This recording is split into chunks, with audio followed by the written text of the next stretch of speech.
In the realm of theories exploring race, society, and power, there's one theory that stands out: Dr. Francis Cress Welsing's Cress theory of color confrontation. Dr. Welsing's theory boldly identifies the hidden fear of white genetic annihilation as the driving force behind acts of violence towards people of color. But what's truly astonishing? This theory, rooted in psychological insight, has been unwittingly validated even by certified white supremacists. Yes, you heard it right. Those who harbor extremist ideologies and propagate white supremacy inadvertently confirm the theory's accuracy. This connection is more than a coincidence. It's a breakthrough. It challenges the mainstream's reluctance to confront the fear of genetic annihilation, revealing the profound influence it has on actions and behaviors. As we explore the implications of this revelation, it's clear that understanding this theory isn't just an academic exercise. It's a key to unlocking the truth behind racial violence and oppression. Now, in different parts of the country, when I go around and speak, I will ask, white people, do you want your children to be colored? Do you want your grandchildren to be colored? Do you want your great-grandchildren? Do you want your great-great-grandchildren to be colored? And they say no. So I say, well, if you don't want that to happen, you have to be engaging in certain specific behaviors. Do you see? So that that issue about genetic annihilation does not occur. And this is what we experience, do you see, as black people. In May 2022, a domestic terrorist murdered 10 black people at a supermarket in Buffalo, New York. The alleged shooter wearing full body armor and tactical gear, targeting people of color. This is an absolute racist hate crime.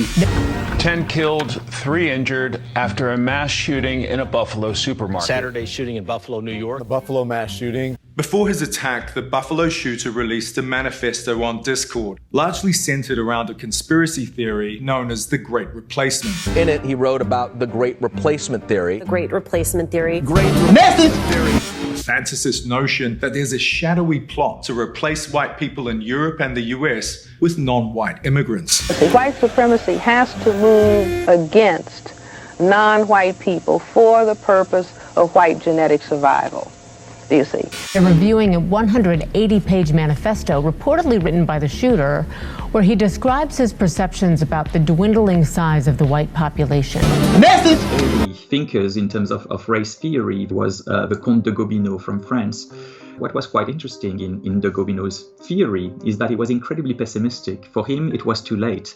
For him, democracy in the 1850s had already completely destroyed the future by making people mixing with each other. And so the white race was already, on the way out. Message! We now begin to say, oh, we understand the dilemma of the white minority on the planet, that they are actually operating in fear of white genetic annihilation, you see, and the intention then being to survive white genetic survival by any necessary means. And I mean any necessary means. Any necessary means. Jews will not replace us! Jews will not replace us!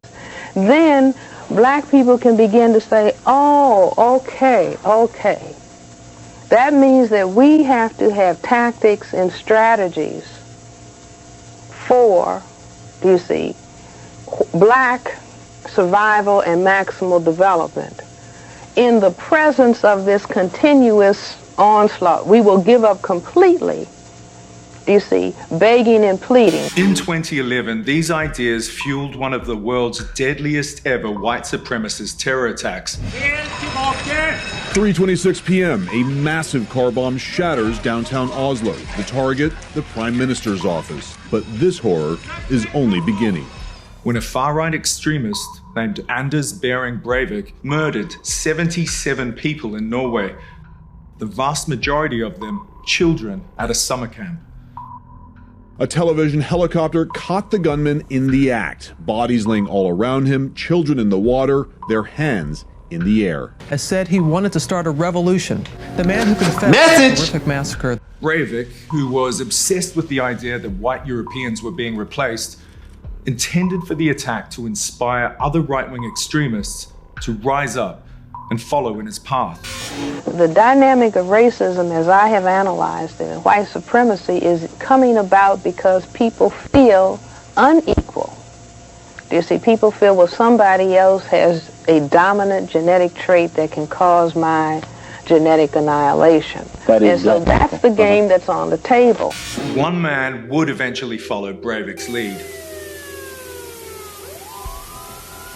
Police in New Zealand are urging people to stay off the streets and to avoid mosques in the coming hours. 41 killed in one location alone, 7 at another mosque, and 1 person dying in hospital. The man who is claiming responsibility and charged with murder is an extreme right-wing white supremacist. Nearly 9 years later, an Australian white supremacist named Brenton Tarrant carried out a devastating Islamophobic terror attack, murdering 51 worshippers at 2 mosques in Christchurch, New Zealand.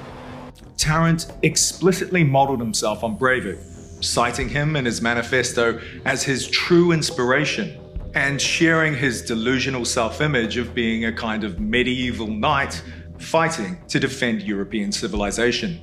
Tarrant achieved what the Norwegian terrorist had tried and failed to do, to actually inspire a wave of angry young racists to follow him in committing acts of mass murder. Just 1 month after the Christchurch shooting, a gunman killed 1 person and injured 2 others at a synagogue in Poway, California. Shooting around 11:30 this morning at Chabad of Poway. It's believed there was just 1 gunman involved. He walked in with a rifle. He cited Tarrant as an inspiration in a letter posted to 8chan. Then in August 2019, 5 months after Christchurch, shooters in El Paso, Texas, and at a mosque in Bærum, Norway, also carried out attacks after posting online that they were directly inspired by Tarrant. Investigators say the suspect expressed right-wing and anti-immigrant views online and was inspired by another notorious mosque attack. On far-right forums, both Breivik and Tarrant have become memes, sometimes pictured as warrior saints or as chads, borrowing imagery from men's rights message boards.